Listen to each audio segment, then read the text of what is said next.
வியூசட் நேயர்கள் அனைவருக்கும் வணக்கம். இந்த காணொலியை போடலாமா வேணாமா அப்படின்னு ஒரு மிகப்பெரிய ஒரு சிந்தனை குழப்பத்திற்கு மத்தியில தான் இந்த காணொலியை போட வேண்டிய ஒரு தேவை இருக்கிறது. ஏன்னா இதை பத்தி நான் பேசணும்னா சில பேர் என்ன சங்கின்னு சொல்லலாம். ஒருவேளை சில பேர் நீ என்ன மதத்திற்கு எதிராக செயல்படுகிறியா அப்படின்னு சில பேர் சொல்லலாம். ஆனால் உண்மை என்ன என்பது நம்ம பேசி ஆகணும்ல. நான் யாருன்னு நம்முடைய சப்ஸ்கிரைபர்களுக்கு தெரியும். நாம தந்தை பெரியார், அம்பேத்கரிய, மார்க்சிய, திராவிட, தமிழ் தேசிய கொள்கைகள்ல ஊறி போன நபர்னு நம்முடைய ஃபாலோவர்ஸுக்கு தெரியும். ஆனா சில விஷயங்களை பேசும்பொழுது எல்லாருக்குமே பிடிச்ச மாதிரி வீடியோ போட முடியாது. ஒரு உண்மையான விஷயம் இருக்குதுன்னா அதை பத்தி நம்ம பேச வேண்டிய தேவை இருக்கிறது. ஐயோ இவங்க கோவிச்சுப்பாங்களோ, அவங்க கோவிச்சுப்பாங்களோ அப்படிலாம் நம்ம பார்க்கிற ஆள் கிடையாது. உண்மைனா உண்மை, பொய்னா பொய். நான் ஏதாவது தப்பா பேசணும், ஆமாங்க நான் தப்பா பேசிட்டேங்க அப்படின்னு சொல்லிட்டு ஒத்துக்கிட்டு நான் மட்டும் போய்கிட்டே இருப்பேன். சரிங்களா? அதனாலதான் இதை பத்தி பேசலாமா பேச வேண்டாமான்னு சொல்லிட்டு நீண்ட நாளாக யோசனையாவே இருந்தது. அதாவது ஃபெரா சட்டம், வெளிநாட்டு பங்களிப்பு நிதி ஒழுங்குமுறை சட்டம் அப்படின்றது தமிழ்ல அப்படிதான் அதனுடைய பெயர். FCRA அப்படின்னு சொல்றாங்க மத்தியிலும் சரி, இது இந்திய அளவுல இன்றைக்கு அதுதான் ஹாட் டாபிக்கா ஓடிக்கிட்டு இருக்கு. இந்த பிரச்சனை ஒரு 2 வாரமாவே ஓடிக்கிட்டு இருக்குன்னு வச்சுங்களேன். அதாவது வெளிநாடுகளில் இருந்து இந்தியாவில் இருக்கக்கூடிய அந்த தொண்டு நிறுவனங்களுக்கு வரக்கூடிய நிதியை கண்காணிப்பதற்காக ஒரு சட்டம் இயற்றப்பட்டிருக்கிறது. அந்த சட்டத்துல ஒரு திருத்தத்தை பாஜக இப்பொழுது கொண்டு வந்திருக்கிறது. அது குறித்து எல்லாருமே எதிர்ப்பு, சில இடங்கள்ல ஆதரவு, 2 பக்கமும் தெரிவிச்சுக்கிட்டு இருக்காங்க. இது 2 வார காலமா நம்ம பார்த்துக்கிட்டு இருந்தோம். என்ன இது இப்படி போய்கிட்டு இருக்கே, சரி இதை பத்தி பேசலாமான்னு பார்க்கும்போது தான் நேத்து மோகன் சி லாசரஸ் பேசிய ஒரு காணொலி நம்ம கண்ணுல பட்டது. அந்த காணொலியை பார்த்ததுக்கு பிறகுதான் சரி இதை பத்தி நம்ம பேசிடணும். ஏன்னா மோகன் சி லாசரஸ் அவருடைய பேச்சு இந்த மாதிரி நம்முடைய தொண்டு நிறுவனங்களுடைய பணத்தை அபகரிக்க பாக்குறாங்க அப்படின்னு சொன்னா பரவாயில்ல. அவர் என்ன சொல்றாருன்னா, நம் கர்த்தருடைய பணத்தை இவர்கள் பிடுங்க பார்க்கிறார்கள், நம் கர்த்தருடைய சொத்துக்களை இவர்கள் அபகரிக்க பார்க்கிறார்கள் அப்படின்ற ரீதியில நேற்று அவர் பேசியிருந்தாரு. அந்த காணொலியை பார்க்கும்போதுதான் நம்ம கஷ்டமாச்சு. டாய், நீங்க திருட்டுத்தனமா சேர்த்து வச்சுக்கிற சொத்தை அதை ஆய்வு பண்றதுக்கு, அல்லது நீங்க வச்சிருக்கிற அந்த சொத்தை எப்படி வந்துச்சு, என்ன செலவு பண்றீங்க, பொதுமக்களுக்கு உண்மையாலுமே செலவு பண்றீங்களா, இல்ல உங்க கல்லாப்புட்டிகளை கொண்டு போய் வச்சுக்கிறீங்களான்னு அதை கண்ட்ரோல் பண்றதுக்கு ஒரு அரசு ஒரு சட்டம் கொண்டு வருது. அதை போய் கர்த்தர் கூட தொடர்பு படுத்துறேன்னும் போதுதான் அது சரி நாம இதை பத்தி பேசி ஆகணும். அப்ப இதை பத்தி டீட்டெயிலா நம்ம விசாரிக்கும் பொழுது, தகவல்களை தேடி படிக்கும் போதுதான் நமக்கு தெரியுது இந்த சட்டம் பாஜகவால் கொண்டு வரப்பட்ட சட்டம் கிடையாது. 1976 அவசர நிலை பிரகடனத்தின் போது அப்பொழுதைய பிரதமராக இருந்த காங்கிரஸ் தலைவர் இந்திரா காந்தி அவர்கள் கொண்டு வந்த சட்டம் தான் இது. ஏன்னா இந்தியாவிற்கு அதிக அளவுல வெளிநாடுகள்ல இருந்து நிதி வந்துகிட்டு இருக்கு. இந்த நிதி உண்மையாகவே ஏழை எளிய மக்களினுடைய நலனுக்காக பயன்படுத்தப்படுகிறதா, அல்லது தேச விரோத நலனுக்காக ஒரு அரசுக்கு எதிராக பயன்படுத்தப்படுகிறான்னு நாம கண்டுபிடிக்கணும், கண்காணிக்கணும். ஏன்னா ஒரு தேசத்துக்குள்ள வெளிநாட்டிலிருந்து ஒரு நிதி குவியுது அப்படின்னா, வெளிநாட்டில இருந்து ஒரு நிதி கண்டினியூவா வந்துகிட்டே இருக்கு வருஷம் வருஷம்னா, அது எதற்காக வருகிறது, அது எதற்காக பயன்படுகிறதுன்னு ஒரு அரசு ஆராய வேண்டும், தேவை இருக்கிறது. அது எந்த நாடுகளா இருந்தாலும் சரி. இப்ப உதாரணத்துக்கு ரஷ்யாவுக்கு அதிக அளவுல நிதி குவியுதுன்னா ரஷ்யா அதை கண்காணிக்கும். ஏன் தேவையில்லாம சம்மந்தம் இல்லாம நிதி இதுக்குள்ள வருது, இதுக்கு பின்னணியில் அமெரிக்கா இருக்குமோ, உள்ளூர் போராட்ட குழுக்களை, ஆயுத குழுக்களை இவர்கள் ஊக்குவிப்பதற்காக அந்த நிதிகளை பயன்படுத்துறாங்களோ அப்படின்னு ரஷ்யா சந்தேகிச்சு அதை கண்காணிக்கும். நிதி எப்படி வருது, யாருக்கிட்ட இருந்து வருது, அது யாருக்கு போகுது, அவன் என்ன வேலை செய்யறான், அந்த நிதியை யார் யாருக்கெல்லாம் அவன் அனுப்பிடுறான்னு கண்காணிக்கும். இது உலகம் முழுவதும் இருக்கக்கூடிய நடைமுறை, எல்லா தேசத்திலும் இருக்கிறது. ஒரு நாட்டுக்குள்ள ஒரு நிதி தவறாக உள்ள வருது அல்லது சரியாகவே உள்ள வருகிறது என்றால் அந்த நிதி எதற்காக பயன்படுத்தப்படுகிறது என்பதை அந்த தேசத்தினுடைய புலனாய்வு அமைப்புகள் கண்காணிக்கும். புரியுதுங்களா? அந்த புலனாய்வு அமைப்புகள் கண்காணிக்கும். அப்படிதான் இந்த பாஜக ஆட்சி அமைந்ததற்கு பிறகு கிட்டத்தட்ட 36,000த்திற்கும் மேற்பட்ட தொண்டு நிறுவனங்கள் இங்க இந்தியாவில் இருக்கு. அதுல 95% தொண்டு நிறுவனம் கிறித்துவ சமூகத்தை சார்ந்த, கிறித்துவ மதத்தை சார்ந்தவர்களுக்கானதாக இருக்கிறது.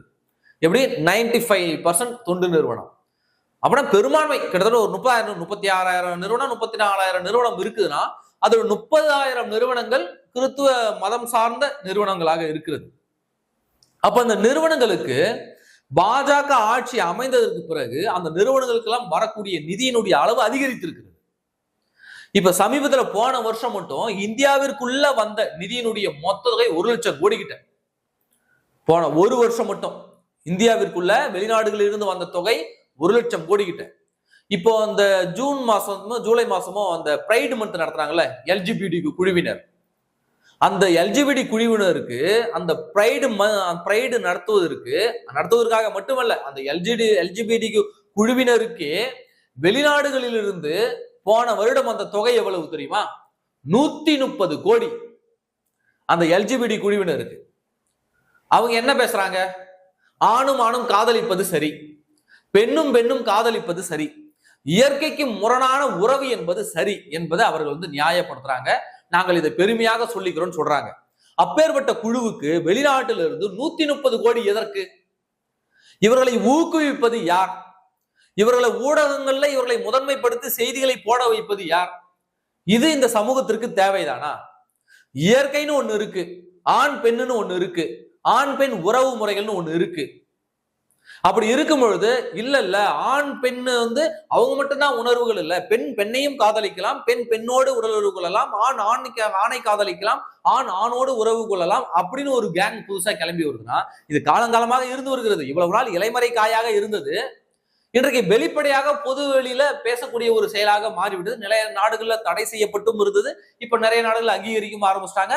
ஏன் இந்தியாவில் இருக்கக்கூடிய RSS தலைவர் மோகன் பகவத் கூட எல்ஜிபிடிக்கோ அவங்க பிறக்கும் போதே அப்படி இருக்காங்க, சரி ஏத்துவோங்க அப்படின்ற மனநிலைக்கு அவரும் வந்து விட்டார். ஆனால் அது இயற்கைக்கு முரணானது, அது நம்மளால ஏத்துக்க முடியல. ஆணும் ஆணும் காதலிச்சு பெண்ணும் பெண்ணும் காதலிச்சுன்னா அப்போ மனித சமூகம் எதை நோக்கி போகுதுன்னு ஒண்ணுமே புரியல. அவருடைய உணர்வுகளை மதிக்கிறோம், புரியுதுங்களா? அதை பயன்படுத்தி சிலர் வக்கிரமாக செயல்படுறாங்கல்ல, அது ஒரு இது இருக்கு. அதனால கண்டென்ட் இப்படி போயுது, சரிங்களா? அப்போ அந்த எல்ஜிபிடி குழுவினருக்கு போன வருடம் 130 கோடியை நிதியாக வெளிநாடுகள் கொடுத்திருக்காங்க. அந்த நிதியை அவர்கள் எதற்காக பயன்படுத்த போகிறார்கள்? இந்த எல்ஜிபிடி குழுவினுடைய வளர்ச்சிக்காக பயன்படுத்த போகிறார்களா, அல்லது அந்த எல்ஜிபிடி குழுவிலேயே இருக்கக்கூடியவர்கள் சமூகத்தால பாதிக்கப்பட்டவர்களுடைய நலனுக்காக பயன்படுத்த போகிறார்களா அப்படின்ற ஒரு சந்தேகம் இருக்குல்ல. அதே போலதான் இன்றைக்கு வெளிநாடுகள்ல இருந்து போன வருடம் மட்டும் இந்தியாவிற்குள்ள வந்த நிதி 1,00,000 கோடி கிட்ட, புரியுதுங்களா? 1,00,000 கோடி கிட்ட. அப்போ இந்த போன்ற நிதிகளை கண்காணிப்பதற்காக 1976 காங்கிரஸால் கொண்டு வரப்பட்ட சட்டம், இந்திரா காந்தி அம்மையாரால் கொண்டு வரப்பட்ட சட்டம் இந்த ஃபெரா. அந்த சட்டத்துல பல திருத்தங்கள் நடைபெற்றிருக்கிறது. 2010 இதே காங்கிரஸ் ஒரு திருத்தத்தை கொண்டு வந்திருக்கிறது. அதே போல பாஜக 2 முறை இந்த சட்டத்தை திருத்தி இருக்கிறது. இந்த முறை இந்த சட்டத்துல என்ன திருத்தத்தை பாஜக கொண்டு வந்திருக்குனாக்க, இந்த ஃபெரா ஆக்ட்ல 3A ஆர்டிகல் 3A என்ற ஒரு செக்ஷனை சேர்த்திருக்கு. அந்த 3A என்னன்னாக்க, இந்தியாவில் இருக்கக்கூடிய அனைத்து தொண்டு நிறுவனங்களும் பதிவு செய்யப்பட்டிருக்க வேண்டும். அப்படி பதிவுகள் ஒருவேளை அந்த பதிவு செய்யப்படவில்லை என்றால், அவருடைய உரிமம் ரத்து செய்யப்பட்டால், அவர்களுடைய உரிமம் காலாவதியாகி போனால், அந்த நிறுவனத்தினுடைய அந்த தொண்டு நிறுவனத்தினுடைய மொத்த கண்ட்ரோலும் அட்மினிஸ்ட்ரேஷனும் அரசு அமைத்திருக்கக்கூடிய ஒரு குழுவினுடைய கண்ட்ரோலுக்கு போகும். அந்த குழு கிட்ட இவங்க மீண்டும் போயிட்டு தங்களுடைய உரிமத்தை புதுப்பிக்கணும், அல்லது புது உரிமத்தை வாங்கணும், அல்லது அவங்கள்ட்ட முறையிட்டு இதெல்லாம் சரிங்க, இதெல்லாம் தப்பா இருக்குதுன்னு நீங்க சொல்லிருக்கீங்க, இதெல்லாம் சரிங்க அப்படின்னு சொல்லி நிரூபிச்சு மீண்டும் அந்த தொண்டு நிறுவனத்தை இவங்க மாற்றிக்கலாம். அப்படியே அரசு ஒண்ணு கையை பிடிக்காது. மோகன் சி லாசரஸ் சொல்லுவதை போல அரசு ஒன்றும் அப்படியே அத்தனை தொண்டு நிறுவனத்துடைய சொத்துக்களையும் பிடிக்காது. அதனுடைய அட்மினிஸ்ட்ரேஷன் மட்டும் அரசு நியமித்த ஒரு குழு கிட்ட போகும். அந்த குழு கிட்ட இல்லைங்க இது தப்பு இல்லை, நாங்க சரியா தான் பண்ணிருக்கோம், இங்க பாருங்க எங்க கணக்கு வழக்க பாருங்க, நாங்க இதற்காக தான் இந்த நிதியை பயன்படுத்திருக்கோம் அப்படின்னு சொல்லிட்டு அதை வெரிஃபிகேஷன் கொடுத்துட்டீங்கன்னாக்க உங்களுடைய அந்த உரிமத்தை புதுப்பிச்சு தந்துருவாங்க அல்லது திரும்ப தந்துருவாங்க. புரியுதுங்களா? அப்போ இதனால அந்த நிதி கண்காணிக்கப்படுகிறது, நிதி எங்க போகுது என்பதை கண்காணிக்கப்படுகிறது. இந்த திருத்தத்தை தான் புதுசா பாஜக இப்ப சேர்க்குது. சட்டத்தை காங்கிரஸ் கொண்டு வந்தது, இதுல இப்படி ஒரு திருத்தத்தை சேர்க்குது. இதற்காக தான் இவரு நம்ம மோகன் சி லாசரஸ் உட்பட பல பேரும் இன்னைக்கு கொந்தளிச்சுக்கிட்டு இருக்காங்க. அதிலும் குறிப்பாக இந்த ஃபெரா சட்ட திருத்தத்திற்கு எதிராக நேற்று தமிழ்நாட்டினுடைய சட்டசபையில ஒரு தீர்மானம் நிறைவேற்றப்பட்டது. அத ராஜ்மோகன் அவர்கள் பேசுறாரு. அது குறித்து அதை வன்னியரசு அவர்கள் வரவேற்கிறார். வன்னியரசு அவர்கள் கிறித்துவ மதத்தை பின்பற்றுகிறார் அப்படின்னு சொல்லிட்டு ஒரு செய்தி வந்திருக்கிறது நமக்கு. அது உண்மையா பொய்யான்னு தெரியல. ஆனால் அவர் போட்டியிட்டு வென்ற தொகுதி பட்டியலின தொகுதி. ஒருவேளை அவர் கிறிஸ்தவ மதத்தை பின்பற்றி இருந்தால் அவர் எஸ்சி பட்டியலுக்குள்ள வரமாட்டாரு, எம்பிசி பட்டியலுக்குள்ள வருவாரு. அப்படி இருக்கும்பொழுது இதெல்லாம் கொஞ்சம் விசாரிக்கப்பட வேண்டிய ஒரு விஷயம்தான். அவர் என்ன சொல்றாருனாக்க வரவேற்று பேசி இருக்கிறார்.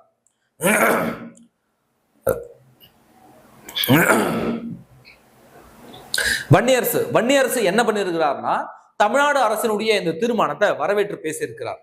தமிழ்நாட்டில் மட்டும் கிட்டத்தட்ட 6000 தொண்டு நிறுவனங்கள் இருக்கிறது. அதுல 2000 நிறுவனங்கள் தான் பதிவு பெற்று இருக்கிறது. மீதி 4000 நிறுவனங்கள் பதிவு பண்ணப்படல. இந்த சூழல்ல இந்த சட்டம் நிறைவேற்றப்பட்டால் அந்த 4000 தொண்டு நிறுவனங்கள் பாதிக்கப்பட வாய்ப்பு இருக்குதுங்க அப்படின்னு சொல்றாரு. உண்மை என்னன்னா இந்தியாவிலேயே அதிக அளவிலான வெளிநாட்டு நிதிகள் வரக்கூடிய ஒரே மாநிலம் தமிழ்நாடு. 6000 தொண்டு நிறுவனங்கள் இருக்கிறது. அதுல 2000 நிறுவனம் பதிவு பண்ணிட்டான், மீதி 4000 நிறுவனம் பதிவு பண்ணல. 2000 நிறுவனம் பதிவு பண்ணிட்டான்ல, ஏன் மீதி 4000 நிறுவனம் பதிவு பண்ணல? அந்த 2000 நிறுவனங்கள் பதிவு பண்ணவெல்லாம் முட்டாளான்னு நம்ம கேட்கிறோம். அவன் நல்லா தானே தொண்டு நிறுவனம் செஞ்சுட்டு இருக்கான். அப்போ மடியில கனம் இல்லைன்னா மனசுல பயம் எதுக்குன்னு கேட்கிறோம். அந்த 2000 நிறுவனங்கள் பதிவு செய்யப்பட்டு ஒழுங்காக சேவை ஆற்றிக்கிட்டு இருக்கு. இந்த 4000 நிறுவனங்களுக்கு என்ன கேடுன்னு கேட்கிறேன். அப்ப இந்தியாவிலேயே அதிக அளவிலான தொண்டு நிறுவனங்கள் இருக்கக்கூடிய மாநிலம் தமிழ்நாடு. இந்தியாவிலேயே அதிக அளவு வெளிநாட்டு நிதிகளை பெறக்கூடிய மாநிலம் தமிழ்நாடு. அதிலும் குறிப்பாக அதிக வெளிநாட்டு நிதிகளை பெறக்கூடிய மாவட்டம் எதுனா முதல் இடத்துல இருக்கக்கூடியது சென்னை. எப்படி சென்னை மாநகராட்சிக்கு உட்பட்ட அப்படின்னாக்க காஞ்சிபுரத்துல மாவட்டத்திலேயே ஒரு சில பகுதிகள் உள்ள வரும், செங்கல்பட்டு மாவட்டத்தினுடைய ஒரு சில பகுதிகள் உள்ள வரும், இந்த பக்கம் திருவள்ளூர் மாவட்டத்தினுடைய ஒரு சில பகுதிகள் உள்ள வரும். அந்த சென்னை மாநகராட்சியினுடைய எல்லைக்கு உட்பட்ட இந்த சென்னை மாவட்டம் இருக்குல்ல, இதுதான் தமிழ்நாட்டிலேயே அதிக அளவு வெளிநாட்டு நிதிகளை பெறக்கூடிய மாநிலம். 2வது இடத்தில் இருக்கக்கூடியது கோயம்புத்தூர், 3வது இடத்தில் இருக்கக்கூடியது கன்னியாகுமரி. இந்த 3 மாவட்டங்களிலும் பெரும்பான்மை கிறிஸ்தவ சமூகத்தை சார்ந்தவர்கள் இருக்கிறாங்க. புரியுங்களா? அதுவும் பெரும் செல்வந்தர்களாக இருக்கிறாங்க. அதிக மதமாற்றம் வேகமாக நடக்கக்கூடிய ஒரு இடமாக இந்த 3 மாவட்டங்களும் இருக்கிறது. இது ஃபுல்லா சென்ட்ரல் ஏஜென்சி கலெக்ட் பண்ண தரவுகள். அதிலும் குறிப்பா சென்னையில முன்னெல்லாம் அவங்க எல்லாருக்கும் தெரியும், ஒரு ஊர்ல ஒரு கோவில் இருக்கும். பிறகு ரோமன் கேத்தலிக்ஸ் வந்ததுக்கு அப்புறம், வெள்ளைக்காரர்கள் வந்ததுக்கு பிறகு ஒரு 10 ஊருக்கு ஒரு சர்ச் இருக்கும். அப்புறம் ஊருக்கு ஒரு சர்ச் ஆனது. இப்ப தெருவுக்கு ஒரு சர்ச் ஆயிடுச்சு. ரோமன் கேத்தலிக் ஒரு ஊர்ல இருப்பாங்க, அதே ஊர்ல பெந்தகோஸ்தேவும் இருப்பாங்க, சிஎஸ்ஐ சர்ச்சும் இருப்பாங்க. இது தவிர்த்து தனிநபர்கள் உருவாக்கிய சர்ச்சும் இருக்கும். இதுல 10வதுன்னு மோகன் சி லாசரஸை பின்பற்றக்கூடியவர்கள், பால் தினகரனை பின்பற்றக்கூடியவர்கள். இதுல மோகன் சி லாசரஸ், பால் தினகரன் எல்லாம் ஒரே சமூகம். எந்த சமூகம்னு உங்கள்கிட்ட விட்டுறேன். இதுக்குள்ளேயும் சமூக பிரச்சனைகள் இருக்கு. சமூக ரீதியாக வளர்ந்து வரக்கூடிய அந்த ஃபாஸ்டர்ஸ் வேகமா வளர்ந்துருவாங்க. ஒரு சமூகத்திலிருந்து வளர்ந்து வரக்கூடிய ஃபாஸ்டர்ஸ் வேகமா வளர்ந்துருவாங்க. மற்ற சமூக ஃபாஸ்டர்ஸை வளர விட மாட்டாங்க. அதிலும் குறிப்பா பட்டியலின சமூகத்திலிருந்து ஒரு ஃபாஸ்டர்ஸ் மேலே ஏறி வராங்கன்னா மற்ற சமூக ஃபாஸ்டர்ஸ் எல்லாரும் சேர்ந்து அவங்களை அமைக்கிடுவாங்க. இந்த பிரச்சனையும் அதுக்குள்ள இருக்கு. நம்ம சென்னை மாவட்டத்தை எடுத்துக்கிட்டீங்கன்னா, சென்னை மாவட்டத்தினுடைய புறநகர் பகுதியில் அத்தனையுமே அவ்வளவு சர்ச்சைகள் அதிகரித்திருக்கிறது. அதிலும் குறிப்பாக மதமாறக்கூடிய இந்துக்களுடைய எண்ணிக்கை அதிகரித்திருக்கிறது. அதிலும் குறிப்பா பட்டியலின சமூக மக்கள் தான் அதிக அளவுல மதம் மாறக்கூடியவர்களாக இருக்காங்க. அப்போ ஒரு நிதி வருதுன்னா அந்த நிதி எதற்காக பயன்படுத்தப்படுகிறதுன்னு பாத்தீங்கன்னா, முதல்ல அந்த நிதி மத மாற்றத்திற்காக பயன்படுத்தப்படுகிறது. 2வதாக கட்டுமானங்களை உருவாக்குவதற்காக பயன்படுத்தப்படுகிறது. ரொம்ப சிம்பிளா சொல்றேனே, நம்ம பல்லாவரம் டு பள்ளிக்கரணை ரோடு இருக்கு. அதுல பல்லாவரத்துல போனீங்கன்னா ரைட் சைடு, பள்ளிக்கரணை பல்லாவரம் வந்தீங்கன்னா லெஃப்ட் சைட்ல பாத்தீங்கன்னா ஒரு மிகப்பெரிய சர்ச்சு கட்டப்பட்டு வருகிறது. ஜீசஸ் கால்ஸ் அப்படின்னு சொல்லிட்டு ஒரு மிகப்பெரிய ஒரு சர்ச்சு, ஒரு பிரார்த்தனை கோபுரம், பிரார்த்தனை கூடம் அப்படின்னு சொல்லலாம். அவ்வளவு ஒரு மெயின் சிட்டில இடம் வாங்குறது ரொம்ப கஷ்டம். அதிலும் அங்க அவ்வளவு பெரிய பிரம்மாண்ட கட்டிடம் கட்டுறது எப்பா நினைச்சு கூட பார்க்க முடியல. ஒரு 10 இப்ப தஞ்சாவூர் பெரிய கோயிலை விட 2 மடங்கு அதை விட அதிக செலவாயிருக்கும் போல. அந்த அளவுக்கு ஒரு மிகப்பெரிய கட்டிடத்தை கட்டிக்கிட்டு வருது ஒரு நிறுவனம். சரிங்களா? அடுத்து ஆவடி கிட்ட ஒரு மிகப்பெரிய ஒரு மத பிரச்சார கூடம் கட்டப்பட்டு வருது. அது பாத்தீங்கன்னா ஒரு பெரிய ஃபுட்பால் கிரவுண்ட் அளவுக்கு இருக்கு. இதற்கெல்லாம் நிதி எப்படி வருது? அந்த நிதியை இவர்கள் எதற்காக பயன்படுத்துறான்னு ஒண்ணுமே புரியல. அப்போ சேவை நிதியாக வருகிறது வெளிநாட்டிலிருந்து, தொண்டு நிறுவனங்களுக்கு வருதுன்னா, எனக்கு தெரிஞ்சு நிறைய தொண்டு நிறுவனம் பார்த்திருக்கேன். அந்த தொண்டு நிறுவனங்கள் என்ன பண்ணுனாக்க, கண்கண்ணாடி வழங்குதல், மாற்றுத்திறனாளி சகோதரர்களுக்கு வண்டி வழங்குதல், கைமனுக்கு இந்த தையல் மிஷின் வழங்குதல், அப்புறம் தொழில் பயிற்சி கொடுப்பதற்கான நிதி கொடுக்கிறது, அல்லது பொட்டி கடை வச்சு தருது, டீ கடை வச்சு தருது, இது போன்ற பண்ணாங்கனாக்க பிரச்சனையே இல்லை. ஆனால் அந்த நிதி இவருடைய பிரச்சார கட்டடங்களை உருவாக்குவதற்காகவும் இங்க மக்களை மதமாற்றம் செய்வதற்காகவும் பயன்படுத்தப்படும் பொழுதுதான் இங்க மிகப்பெரிய ஒரு சிக்கல் எழுகிறது. அது மட்டுமல்லாமல் தங்களுடைய கருப்பு பணத்தை ஹவாலாவின் மூலமாக மாற்றக்கூடியதற்கும் இந்த நிறுவனங்களை பயன்படுத்துறாங்க. இந்த மாதிரி தொண்டு நிறுவனங்களை பயன்படுத்துறாங்க. இப்போ பால் தினகரன், அப்புறம் மோகன் சி லாசர்ஸ், இவங்களுடைய குரூப் எல்லாம் இருக்கு இல்லைங்களா, இவர்களுக்கு வரக்கூடிய அந்த நன்கொடைகளை அப்புறம் பல பணங்கள் பல விதங்கள்ல வருது. அரசியல் கட்சிகளுடைய பணங்களும் அதற்குள்ள இருக்கிறது. குறிப்பா திமுகவினுடைய பணம் மோகன் சி லாசரஸ், பால் தினகரன் குழுவு கிட்ட அதிக அளவுல திமுகவினுடைய பணம் கொட்டி கிடக்கிறது. அப்ப இந்த பணங்களை வெள்ளையாக்குவதற்கு என்ன பண்ணுவாங்கன்னா, ஹவாலா முறையில் இந்த பணத்தை வெளிநாடுகளுக்கு அனுப்பிவிட்டு, வெளிநாடுகளிலிருந்து மீண்டும் இந்த தொண்டு நிறுவனங்களுக்கு தொண்டு நிதியாக வரும். அப்படி வரக்கூடிய நிதிய நிர்வாக செலவுக்கு அப்படின்னு சொல்லிட்டு 50% நிர்வாக செலவுகள் 50% கணக்கு எழுதிடுவாங்க. அந்த பணம் மீண்டும் வெள்ளையாக மாற்றப்பட்டு இங்க அரசியலுக்கு பயன்படுத்தப்படும். அந்த நிர்வாக செலவு 50% வச்சிருந்தாங்க இல்லைங்களா அந்த தொண்டு நிறுவனத்தை, அதை 20% தாண்டக்கூடாதுன்னு இந்த பாஜக அரசு ஆட்சிக்கு வந்தோடனே சட்ட திருத்தம் பண்ணிட்டாங்க.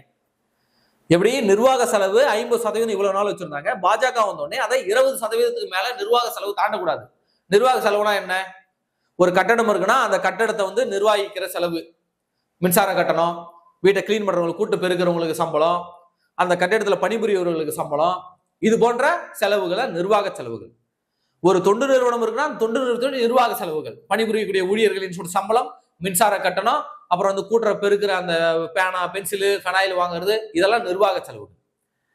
இந்த நிர்வாக செலவு கணக்கை காட்டிதான் இவ்வளவு நாள் அரசியல் கட்சியினுடைய பணத்தையும் இந்த வியாபாரிகள் இருக்காங்கல்ல அவருடைய பணத்தையும் வெள்ளையாக்கக்கூடிய வேலைக்கு இதையும் பயன்படுத்திட்டு வராங்க. அது மட்டும் இல்லாமல் இந்த மத்திய புலனாய்வு ஏஜென்சிகள் சமீப காலமாக ஒரு 2 வருடங்களாக ஒரு மிக முக்கியமான ஒரு தரவுகளை மத்திய அரசிடம் கொண்டு போய் கொடுத்திருக்கு.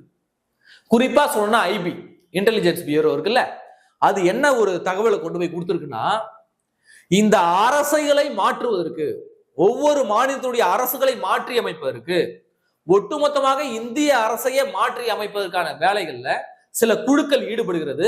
அதற்கு அந்த வெளிநாட்டு நிதிகளை பயன்படுத்துறாங்க. ஒரு ஊர்ல ஒரு குரூப், ஒரு குரூப்புக்கு பணத்தை கொடுத்து சண்டையை மூட்டி விடுறது, இது போன்ற வேலைகளுக்கு இந்த நிதிகள் பயன்படுத்தப்பட்டு வருகிறது. அதனால இதை கண்காணிக்கணும், இது தேசத்திற்கே ஆபத்து, அரசுக்கு ஆபத்து அப்படின்னு அந்த உளவு அமைப்புகள் கொடுத்த அறிக்கையின் பேரில் தான் இப்ப இந்த திருத்தத்தை கொண்டு வந்திருக்காங்க. ரொம்ப சிம்பிளுங்க. மடியில கனம் இல்ல, மனசுல பயம் இல்லைன்னா அரசு கூட தொண்டு நிறுவனங்கள் ஒத்துழைக்கணும். நீங்க எந்த ஒரு தவறான தப்பான காரியத்திலும் ஈடுபடவில்லை என்றால் அரசிடம் பதிவு பெறுவதில் என்ன கஷ்டம் கேட்கிறோம். அரசு கிட்ட நீங்க ஒன்ஸ் பதிவு பண்ணிட்டீங்க, உரிமம் வாங்கிட்டீங்கன்னாக்க அரசு உங்களை கண்காணிக்கும், உங்க கணக்கு வழக்கல் நீங்க அரசு கிட்ட செலுத்தணும். அப்போ நீ சரியான வழிமுறைகள்ல அந்த பணத்தை நீ செலவு பண்ண, உண்மையாகவே ஏழை எளிய மக்களுக்கு செலவு பண்ணா நீ பயப்பட தேவையில்ல. என்ன நான் ஏழைகளுக்கு இவ்வளவு செஞ்சிருக்கேன், இத்தனை பேருக்கு அன்னதானம் போட்டிருக்கேன், இத்தனை பேரை படிக்க வைக்கிறேன், இத்தனை பேருக்கு யூனிஃபார்ம் வாங்கி கொடுத்துருக்கேன், இவ்வளவு தையல் மிஷின் வாங்கி கொடுத்துருக்கேன், கடை வச்சு கொடுத்துருக்கேன், அதை பண்ணியிருக்கேன், இதை பண்ணியிருக்கேன், என்னென்ன கேள்வி கேட்கற நீ நெஞ்சமத்தி கேட்கலாம். அப்போ உண்மையாகவே மக்களுக்கு நல்லது செய்பவன், உண்மையாகவே இந்த சமூகத்திற்கு நல்லது செய்பவன் ஒருபோதும் பயப்பட தேவையில்ல. அரசுக்கும் சரி, ஆண்டவருக்கும் சரி, யாருக்கும் பயப்பட தேவையில்ல. என் கணக்கு கரெக்டா இருக்கு, இந்த தூக்கின்னு போ அப்படின்னு தூக்கி கொடுக்கலாம். அப்ப இல்ல இது கர்த்தருடைய சொத்தியை நீங்க புடுங்க போறீங்க, உங்க சட்டத்திட்டங்களுக்கு நாங்கள் உட்பட மாட்டோம், எங்க இஷ்டத்துக்கு நாங்க நிதிகளை செலவு பண்ணுவோம்னா, அப்போ அரசு யோசிக்குமா யோசிக்காதா, இவன் என்ன திருட்டுத்தனம் பண்றான், எதுக்காக கணக்கு காட்ட மாட்டேங்கிறான்? உண்மையாகவே நீ கர்த்தரை விசுவாசிக்கவராக இருந்தால், கர்த்தரை நேசிப்பவராக இருந்தால், கர்த்தருக்கு உண்மையாகவே நீ சேவை செய்பவனாக இருந்தால், கர்த்தரினுடைய போதனையின்படி நீ நடப்பவனாக இருந்தால், கர்த்தருடைய வழியின்படி நீ பொய் பேசாது இருந்தால், கர்த்தரினுடைய அவருடைய வழிகாட்டுதலின்படி நீ நேர்மையாக நடப்பவனாக இருந்தால், அரசிடம் நீ எதையும் ஒழிக்க வேண்டிய தேவை என்ன? சொல்லு. அரசினிடையும் நீ எதையுமே ஒழிக்க வேண்டிய தேவை என்ன? சொல்லுங்க பாப்போம். எனக்கே நிறைய பேர் தெரியும், எனக்கே நிறைய ஃபாஸ்டர்ஸ் தெரியும். உண்மையாகவே ரொம்ப ஏழ்மை நிலையில் இருந்த ஃபாஸ்டர், எனக்கு தெரிஞ்ச ஒரு ஃபாஸ்டர் இன்னைக்கு ஃபார்ச்சுனர் கார்ல போறாரு, குடும்பத்தோட ஃபார்ச்சுனர் கார்ல. சாதாரணமான ஒரு ஹோட்டலுக்கு போய் சாப்பிடுவதற்கே கொஞ்சம் அச்சப்பட்ட, அடுத்த மாசம் என்ன பண்ணுவோம், செலவுக்கு என்ன பண்ணுவோம் நினைச்ச ஒரு ஃபாஸ்டர் இன்னைக்கு ஐடிசி கிராண்ட் ஷோராவில் மீட்டிங் நடத்துறாரு. எனக்கு தெரிஞ்ச ஒரு ஃபாஸ்டர். இது வந்து ஒரு குறுகிய காலத்துல, ஒரு 4 வருஷத்துக்குள்ள நடந்த மாற்றம். அப்போ வெளிநாட்டிலிருந்து வரக்கூடிய நிதி எதற்காக பயன்படுகிறதுன்னு ஒரு விஷயம் இருக்குல்ல. அப்போ உண்மையாகவே இயேசுவினுடைய அல்லது உண்மையாகவே ஆண்டவருடைய கடவுளினுடைய சொல்படி மக்களுக்கு நீங்கள் சேவை ஆற்றுபவர்களாக இருந்தால் நீங்கள் ஒளிஞ்சு மறைந்து வாழக்கூடிய தேவை இல்லை. நீங்க வெளிப்படையாக இதை அரசிடம் ஒப்படைக்கலாம். அதற்காக இந்த பாஜக அரசு சிறுபான்மை நிறுவனங்களை ஒடுக்க நினைத்தால் அதை நாங்கள் பார்த்து கொண்டு இருக்க மாட்டோம். அதை பார்த்து கொண்டு ஒருபோதும் நாங்கள் அனுமதிக்க மாட்டோம். ஏனென்றால் ஹிந்து அமைப்புகள் இந்த மண்ணிற்கு செய்ததை விட கிறித்துவ அமைப்புகள் இந்த மண்ணிற்கு நிறைய கல்வியை கொடுத்திருக்கிறது, நிறைய பள்ளிக்கூடங்களை கட்டி கல்வியை வளர்த்திருக்கிறது, மருத்துவத்தை கொடுத்திருக்கிறது. இது நீ பொய்ன்னு சொன்னாலும் அதான் உண்மை, அதை நீ ஏத்துக்கிட்டு தான் ஆகணும். இந்துக்கள் நிறுவனங்களை விட கிறித்துவ நிறுவனங்கள் அதிக சேவை செஞ்சிருக்கு. என்ன ஒரு சில இடங்கள்ல மதம் மாற்றி இருக்காங்க, அதை மட்டும் அவங்க பார்த்திருக்காங்க. சரிங்களா? அதனால இதை வந்து நம்ம வந்து மறுத்து விடவோ புறக்கணித்து விடவோ முடியாது. கிறித்துவ சமூகத்தினுடைய இந்த சேவை, கிறித்துவ நிறுவனங்களுடைய இந்த சேவையை வந்து நாம வந்து மறுக்க முடியாது. மறுப்பதற்கான எந்த ஒரு முகாந்திரமும் இல்லை. ஆனால் இருந்தாலும் அவர்கள் இந்த தேசத்திற்கு விசுவாசமானவர்கள் என்பதை பறைசாற்றுவதற்கு உங்களுடைய கணக்கு வழக்குகள் நீங்கள் பொதுவெளியில திறந்து வைக்கணும். அது உங்கள் மதத்தை பின்பற்றக்கூடிய, நம்ம கிறித்துவ மதத்தை பின்பற்றக்கூடியவர்களுக்கும் நீங்கள் வந்து நாங்கள் திறந்த மனப்பான்மையோடு தான் இருக்கிறோம், கர்த்தருக்கு சேவை செய்ய வரக்கூடிய பணத்தை நாங்கள் வீணாக செலவழிக்கவில்லை, ஊதாரித்தனமாக செலவழிக்கவில்லை, நேர்மையான முறையில ஏழைகளுக்குத்தான் செலவழிக்கிறோம் என்பதை எடுத்து காட்டக்கூடிய தேவை அந்த தொண்டு நிறுவனங்களுக்கும் இருக்கிறது. எனவே இந்த தொண்டு நிறுவனங்கள் எந்த விதமான மறைமுகமும் இல்லாமல், எந்த விதமான ஒளிவு மறைவு இல்லாமல் அவர்கள் வெளிப்படையாக இருக்க வேண்டும். அதுதான் கர்த்தருக்கு நீங்கள் செய்யக்கூடிய உண்மையான சேவை, உங்களை நம்பி இருக்கக்கூடிய மக்களுக்கு செய்யக்கூடிய உண்மையான சேவை. மடியில கனம் இல்லைன்னா மனசுல பயம் இல்லை. உங்க கணக்கு வழக்குகளை திறந்து காட்டுவதில் உங்களுக்கு என்ன பயம்ன்ற ஒற்றை கேள்வியோடு நான் இதை முடிக்கிறேன். நன்றி.